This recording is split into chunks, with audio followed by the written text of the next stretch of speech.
Today is a new day to start again. Take each moment one by one and do the best you can. Yesterday doesn't matter, it only serves as a ladder. Tomorrow isn't guaranteed, so make your plans accordingly. Today is a new day to start again.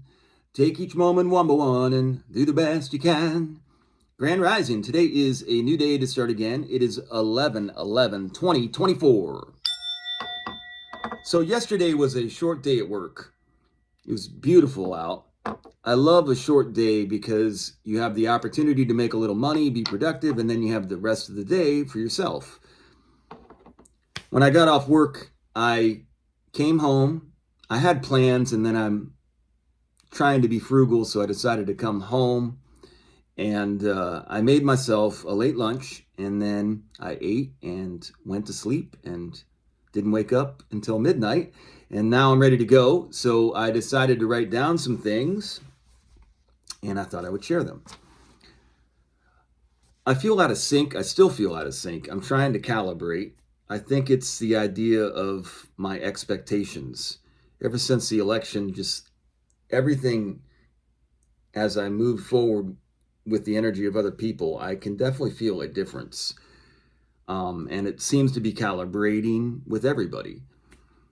I have faith. I'm trying to be a faithful man. That's what I'm trying to do. I think the most important thing you can do during calibrating times is to realign yourself. That's your responsibility. So I'm trying to live with faith. I want to do well, but my purpose fades during the day. I make mistakes. I feel let down. I like accomplishing tasks. I like feeling like I'm finishing a project that gives me momentum. I don't like not knowing how to do something. I understand the growth that comes from uncomfortable situations and finding the solution and putting yourself and challenging yourself to be self-sufficient. I understand all of that, and I know that we are lacking in society for that. But I also think that skill sets should be fostered, and confidence is very important, possibly the most important thing if you are trying to live successfully. The belief in your ability to do something holds more power than the action. Knowing the shot is made before you take it. I'm going to tell an anecdotal story, and I'm going to base it on my true events here in my life, but it is, me and my memory and embellishment. I was 22 years old in the summer of my fourth year of college. I came home during the summer to play in a club championship for my dad's golf course. If you didn't know this, my dad owned a golf course when I was growing up, and it was really awesome, and I enjoyed it. I played a lot of golf, and I made the best of it that I could have. Anyways, I hadn't played much during that time. I was in my, like I said, fourth year of college. I was delivering pizzas full time and then going to college full time. I kind of went to school. I was trying to finish out my degree. I was really more focused on making money delivering pizzas. I was trying to do some positive things in my life. I had quit smoking cigarettes, and I thought that was a big accomplishment. There was a new hotshot assistant golf pro at my dad's golf course that was starting to make a name for himself. I liked him. I learned quickly. I'd played with him before, and I liked how he played. I liked the development of his golf game, and he was playing at a level, he was playing a very similar style to what I was trying to play. I liked it. It was patient but aggressive type golf, and not trying to overpower anything, but you do have power when you need it. I was a hot shot the summer before. It was kind of the peak of my golf game. When you start to really invest and play a lot of golf, just like anything, you get very into it, and there's nuances to the game that teach you a lot about yourself, in golf in particular. But so I had a lot of memory of having some good success on the golf course, but I hadn't played much. I've already lost you if you're not a golfer, but I'm going to get into like the style format for the golf tournament.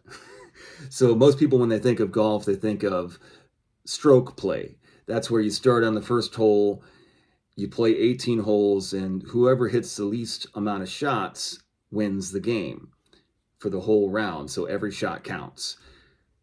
This tournament is a little different.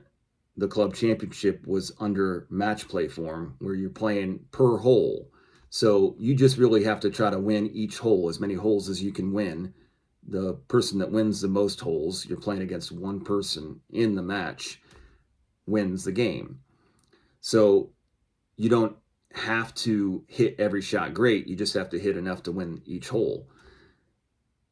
It's just a different kind of strategy, and it gives you a puncher's chance if you are not polished, because I'm going to hit some bad golf shots, but I can still play. So actually, it's in a format kind of like the Indiana Hoosiers.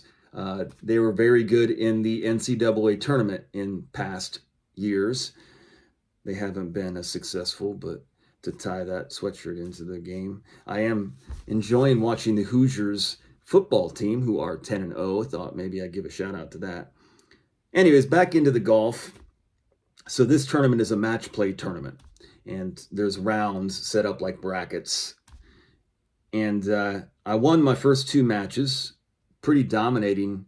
I won easily, and we were done by the 15th hole. So the match got done early because I was playing pretty good. I was still playing on memory, and I had forgotten some of the bad shots. The local folk were starting to pay attention because me and the hotshot new assistant golf pro were matched up together in the, I guess, the final four. And so I was trying to work on my game, and I went out to the driving range. And for some reason in my life, in my golf game, I've had to deal with what are called the shanks.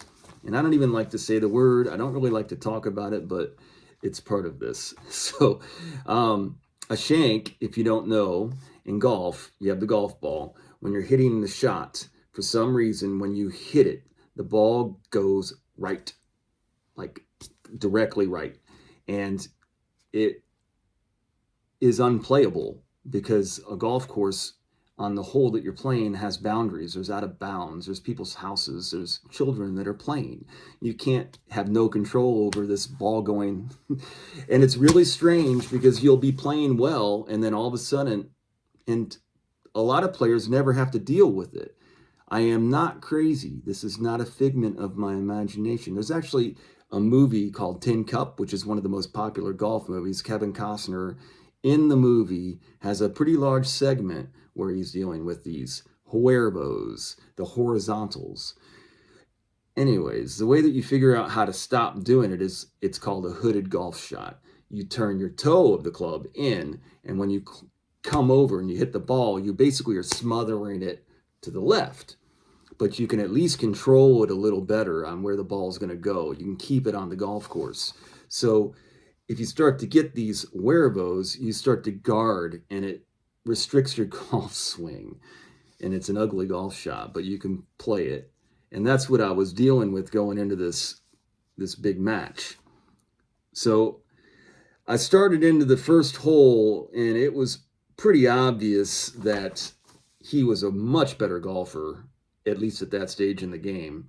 And I loosened up, actually, because my expectations were there's no way I'm going to win this. And I'm just trying to enjoy it. And, I had a bad temper, don't get me wrong, but sometimes you could set your expectations to where your temper wouldn't flare up because you're just like, I'm already lost. And that was evident on the first hole. He was striving it down the fairway. I'm just trying to keep it in play. And I was trying to scrape up pars. I had a pretty good short game. That's like your pitching game, and you can't shank a pitch, really. And I was a pretty good putter. And I stayed alive and was poking along, and we were finishing the 13th hole, and I was only one down. That's one hole down. So we're going into the 14th hole on my dad's golf course. It's a par 5. It's the longest hole on the golf course, and it goes left around these trees. It's a big drive hole where he steps up and he just rips it. And there's a place where you can hit the ground where the ball just shoots like a rocket down this slope. And he's got an iron into the green. And here I am with my smothered little, I think I was playing with a 3-wood, just trying to keep the ball in play. I smother it again. and smothered finally past his balls to where he gets to hit his shot. He puts it on the center of the green with a mid iron, and it was pretty evident. I mean, it was a glaring description of our status of our games. And so by the end of it, I was in my pocket and 2 down.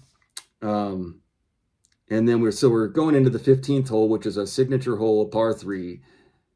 And he hits it in the middle of the green like he's supposed to.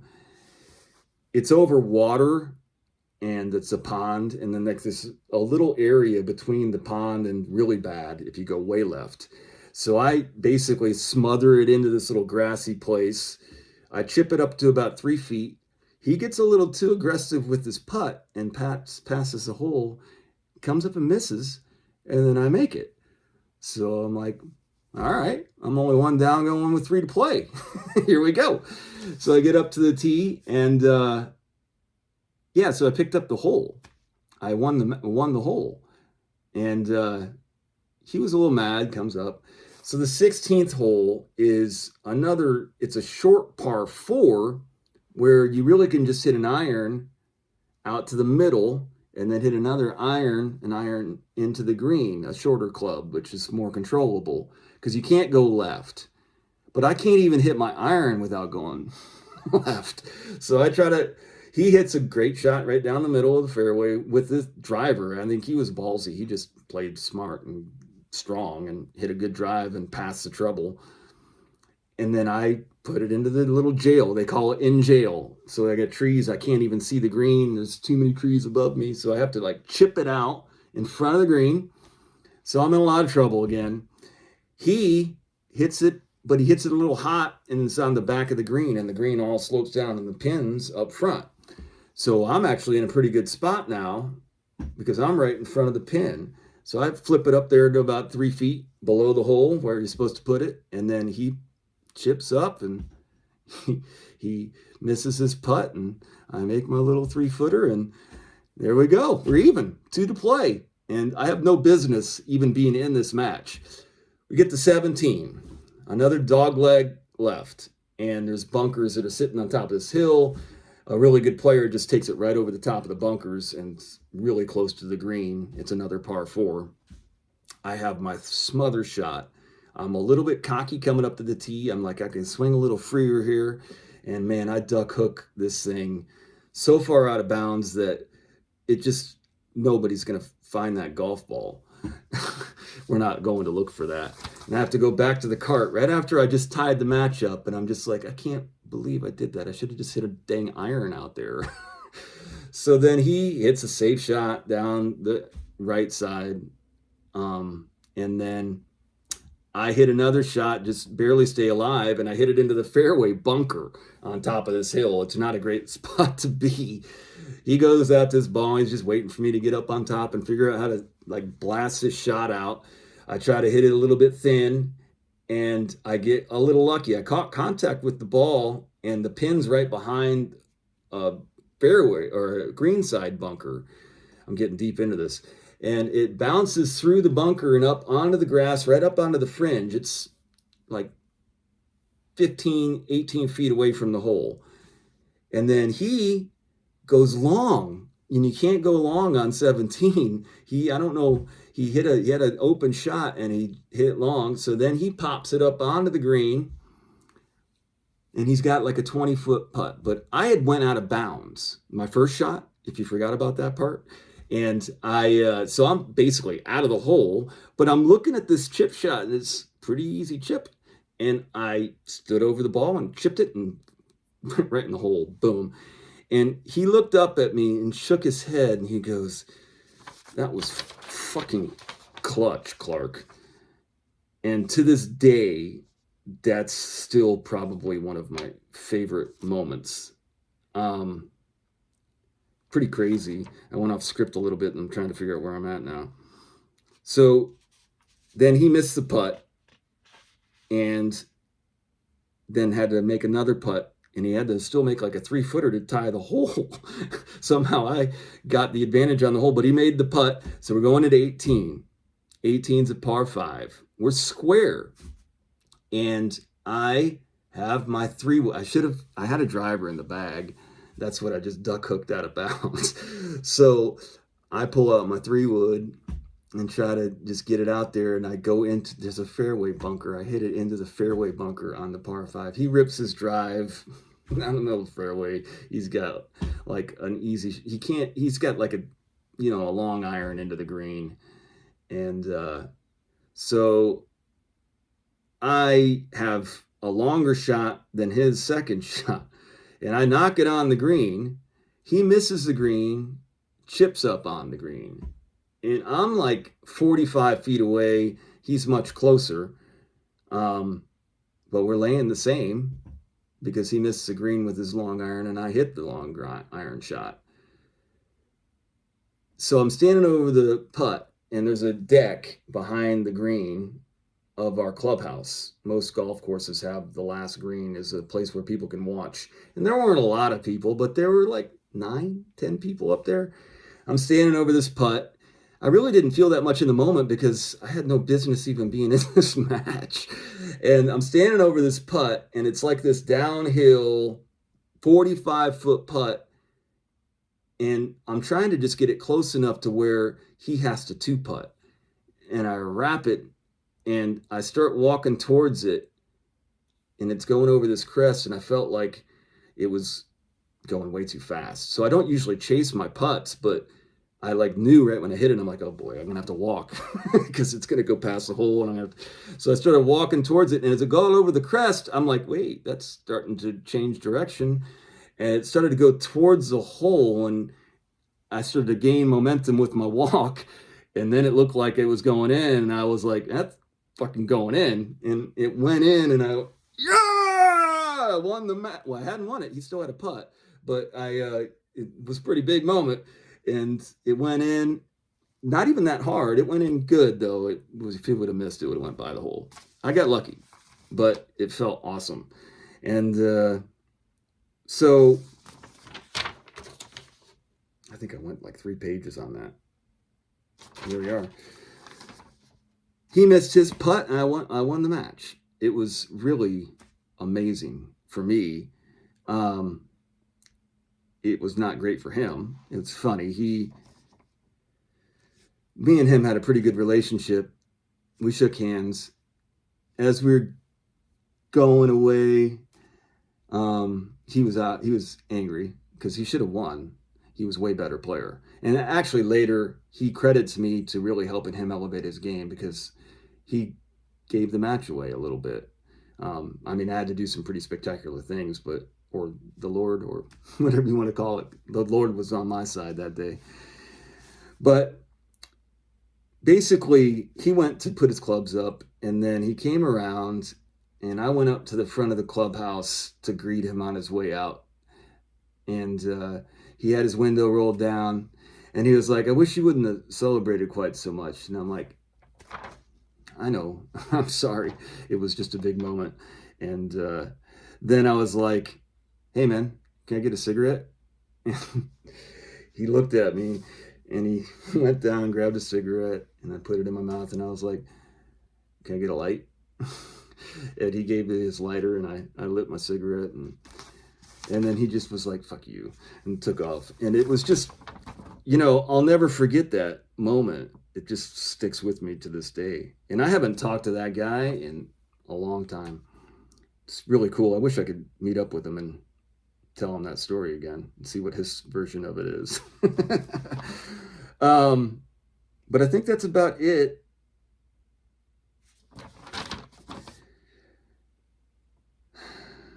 That's what I appreciate about life. You have moments like that can kind of bring you back. I did go on to lose the championship round. I still struggle with the shanks to this day. But I still love golf. I want to start playing golf again. Sometimes mistakes become accomplishments, and sometimes triumph is punishment. That's it. We're at 20 minutes. Very long video. I don't know. It was a story for me to tell. I've tried to do this a couple times and struggled to get it through. And then I ended up taking a nice hot bath and recalibrated and did it again. So I'm okay with it. I'm probably the only one that's going to watch this guy. It's 20 minutes long. I hope everybody has a great day out there. I don't know what the moral of the story is other than those moments like that are things that help you kind of remember. And so just concentrating and focusing and don't dwell on negative things. Try to regroup, put your attention and awareness. I think that was really my overall point was your attention and your awareness that you put into your day. You can either focus on negative things or you can focus on how to fix and find solutions. And you don't have to do things that you struggle with. You can find the things that you're good at and become superfluous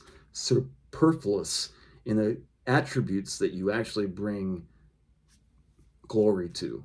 And I think that's really what we all should be doing is identifying what we're good at and concentrate on those things, but do your duty with it. That's your tithing. I hope everybody has a great day out there. Maybe mine is to the 3 people that watch this video, they get something out of it. Have a great day. Do great. Be great. Be grateful. Have an awesome day.